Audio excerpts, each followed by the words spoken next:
Hello, welcome back. This is my next video. It is on the Toyota Baja. It's a tune versus tune. The only problem I ran into with doing this video is the fact that the Toyota Baja, there isn't a crazy amount of customization that you could do with tunes. I was able to start off, I made one tune, and it is at 1,279 horsepower, 963 feet-pounds torque, 4,209 pounds, 42% front weight, and 7,500 displacement. Due to the fact that I can't do more than one tune, what I'm going to do in this video is I'm going to try and min-max the Toyota Baja. So that way, when on Friday I do the big race between the Toyota Baja, the Ford Ranger Raptor, and the Jeep Trailcat, I don't run into a problem where the Toyota Baja truck is underperforming compared to the other trucks. So this video I'm going to go through, I'm going to tune things, and I might have a small little guide along with it, nothing crazy, just like small things here and there, and I'm just going to jump right on in. Once I'm done making a new tune, I'm probably not going to use this one because, you know, I spent maybe like 5 minutes on it, not a crazy amount of time, I didn't really look through it too much, so I'm going to jump into it and make a new one. Okay, I'm back. So my build, it has the new one that I just did. It's my new build. It has 1,318 horses, 993 feet of torque, 4,217 weight, 43% weight in the front, and 7,500 displacement. Now, if I go into the actual tuning for the min-maxing, it's good for an off-road vehicle to have pretty low tire pressure. In Forza, it's not, you know, like realistic with the tires, and so having something low like a 20 psi isn't too bad. I think that's, for me, that's usually where I start, and then as I get more into it, I try and decide on if I need more front tire pressure or rear tire pressure, depending on how I'm taking my turns and how much the car is moving around. Now, for most cars, you can usually just take the race transmission. With the Toyota Baja, though, you can take the full drive transmission for no cost of PI. And so that's what I decided to do. Now, in real life, you want your RPM to be at about 5,400 when you shift. I'll go into depth about that when I get onto the track. But for now, I'm gonna do a very basic tune. Now, this would be a very basic gearing setup, and then camber. Now with camber, if it's in the negatives, then that's to reduce understeer when you're trying to take a turn and you're not able to turn sharp enough. Now to start off, I'm probably just gonna do a 1 for both, and then the toe, I'll get into it as I get out onto the track. Front caster, probably gonna put this at about 4.5 for the front caster, just to start off, and as I go around the track, I'll get into it. So the big things are the anti-roll bars to see if you're going to be able to oversteer or if you're understeering. Now with this, I am going to set my front to 1 and my back to 65. This is usually what you want to do with every car. And then as you drive it, depending on if you have too much oversteer, then you put more resistance in the front, and if you have too much understeer, then you put less resistance in the back. And for springs, since this car has 43% in the front, then it has 57% of its weight in the back. So what you do is you take the highest number, which is 273.1, and then you minus the lowest number, which is 89.9. It's different for every car, and then you multiply that by whatever. So in the front, since I have 43% of the weight in the front, I multiplied by 0.43. And then I add back on the 89.9, which is the lowest number, and I get 168.6. Do this for the other one real quick. Alright, and I got 213.6. I'm gonna go 213.4. And then ride height. Now, usually you'd want to go for the lowest ride height unless you're bottoming out. For this, I am going to go for the lowest ride height, and if I am bottoming out, then I will adjust that. Rebound stiffness, you usually want your bump stiffness to be about half of your rebound stiffness. Alright, so With the stiffness, if you're experiencing too much understeer, then you need your stiffness to be higher up for your front. And if you need it to be less, then you need to lower it, and that's for both. So from what I've been driving around with it, I think that it's pretty good at steering, so I'm going to put both of those at 5, meaning that I should put these at 2.5. It should be around 50% to 75% of your rebound stiffness. For this, I'm going to put it at 50% for both. Aero, I don't have anything to tune this. Normally though, you would want to do something just straight towards cornering, depending on what kind of track you're going for. For braking, it's really up to you. If you put a few points into the rear, then you should brake a lot sooner. So I'm going to put in 5 along with my maxed out for rear. The problem with having your rear all the way up to 200% is that when you step on the brakes, there's a chance that your wheels can lock up, you can lose all traction, and then you slide out. So actually, I'm probably going to just set it to 130 for now, and then as time goes on, I might change it. Differential. This is in the front, you have the left side of your wheel and the right side. And what it is it's if you're going over rough terrain, then if your left tire loses traction, then if you have the differential upset really high, then the one on the left and the one on the right are going to brake.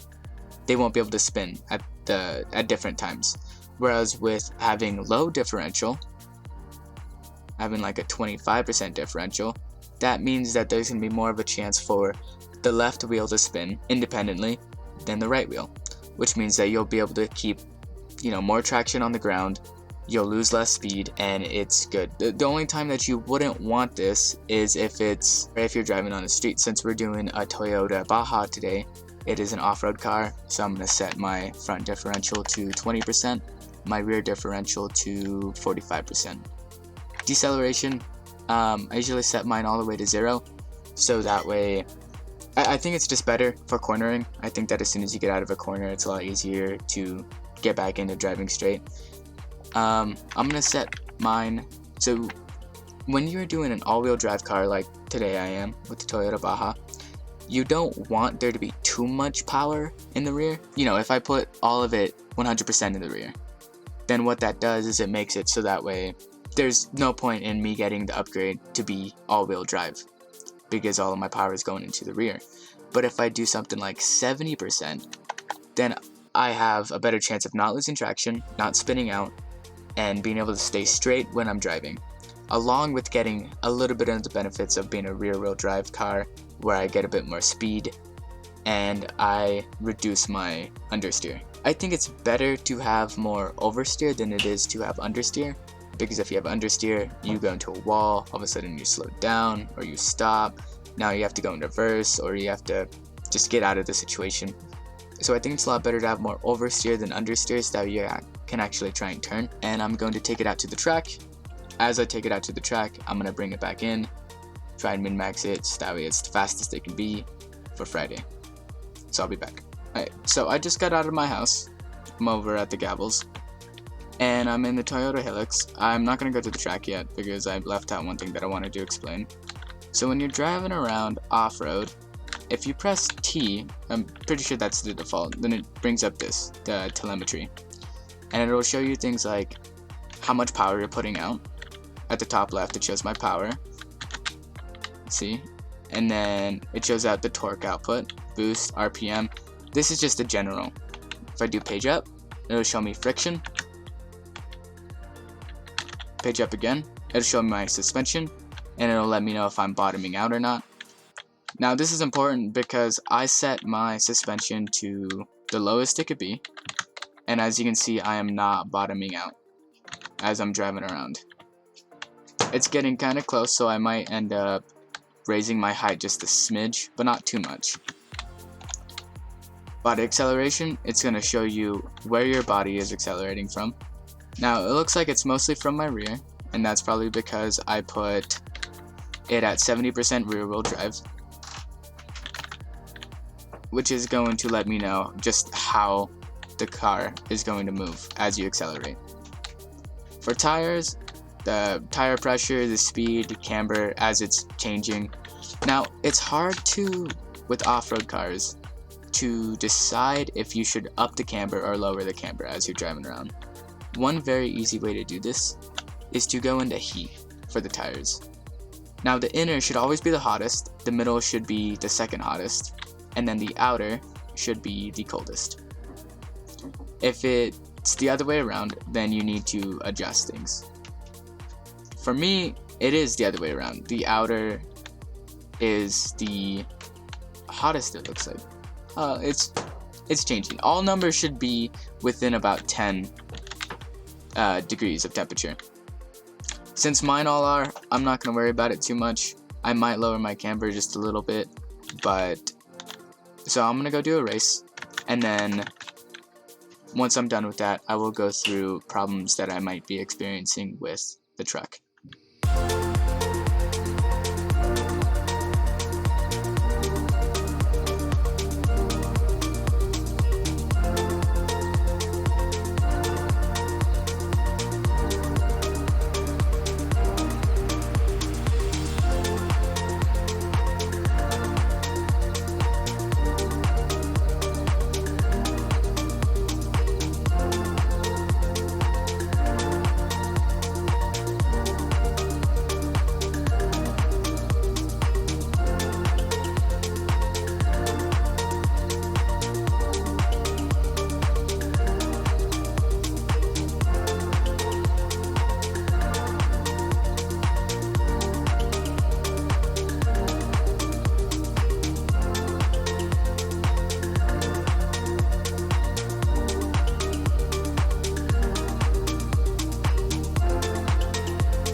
Alright, so quickly, so I'm on my 6th lap. I've noticed a few things so far.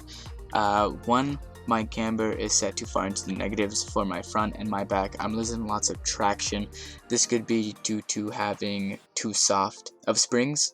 I'm losing lots of traction on very small bumps, and I've noticed that my tuning could definitely be a lot better for my acceleration. Okay, so I am back at my house, and I am finishing up the tuning. So first, for the PSI, I am going to up it up to 21, because I was losing a little bit of traction as I was going around. I'll get into the gearing in a sec. For the camber, I noticed that it was set a little bit too high, and so I'm going to drop it down 2 spots for both. For the toe, I was thinking that my turning was, I had a little bit of understeering, so I'm going to add on a little bit of out. I'm going to leave it like that.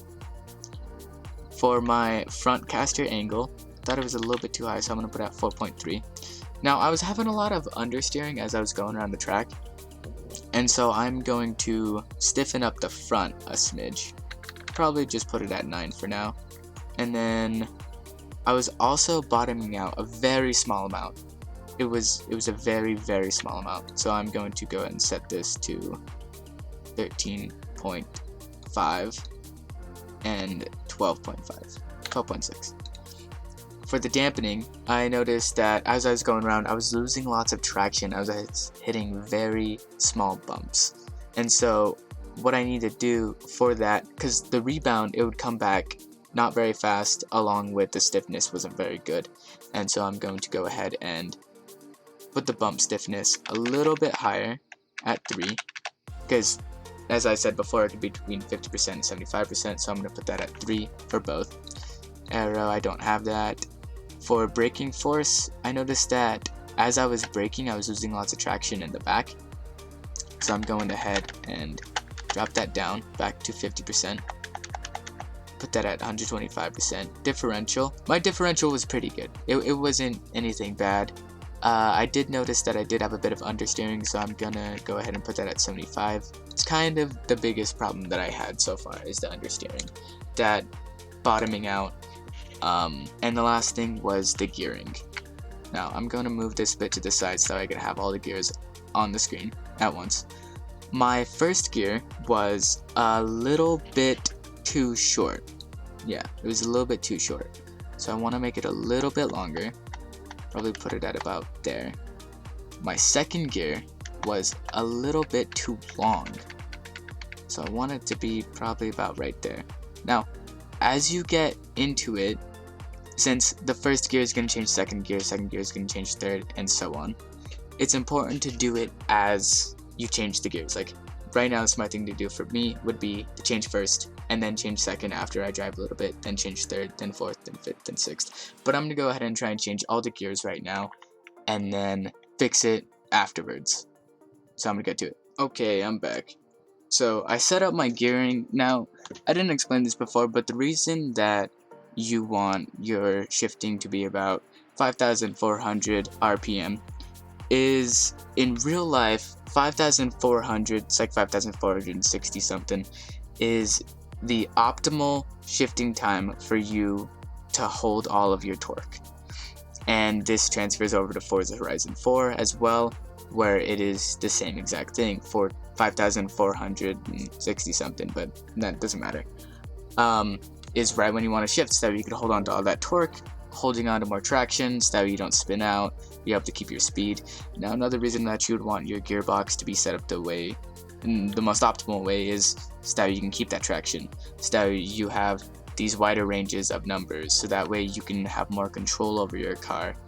If you are not driving with at least manual, you don't have to be driving with manual clutch, but if you aren't driving with at least manual, then it's going to be a lot harder for you to do like races in very fast speeds, being able to slow down really fast, doing those, hairpin turns, trying to get around the track really fast. But if you have a good gearing setup, then it's a lot easier, because then you can downshift, lose a lot of speed, upshift as you go back. And so this is what the optimal gearing box should look like. So I'm in first, I'm starting off, I hit it 4,500 RPM to start off, hit it again, a little bit higher, I'm gonna have to lower that a little bit, I'm still going, about 7,000. Now you want your gearbox to be a little bit higher the higher gear you are, because it's going to be harder for you to get into those higher numbers. So this gearbox is near perfect. It's not the best, and I'm probably not going to tweak it all too much more, because it's good for what I'm trying to do. It's decent.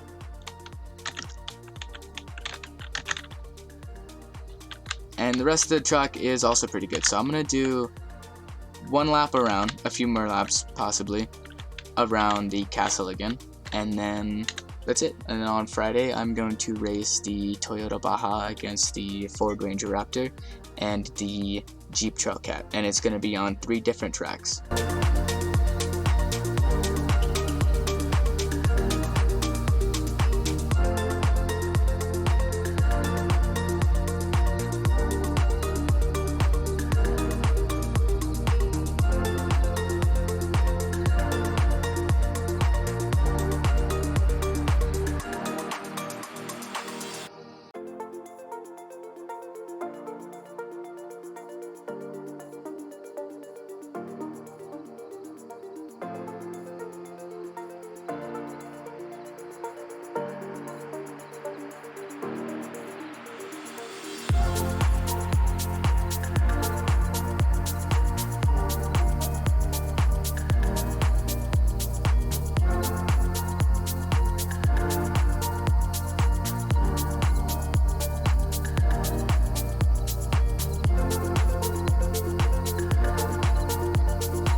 Okay, I am back. I've just finished doing 11 laps in the Toyota, and I'm going to spend a little while longer doing very nitpicky tune adjustments on it, so that way it is ready for Friday. And if you like this video, please like and subscribe. I put a lot of time into trying to edit these videos and upload them and stuff, so it would mean a lot if you would like, subscribe, maybe even leave a comment. So yeah,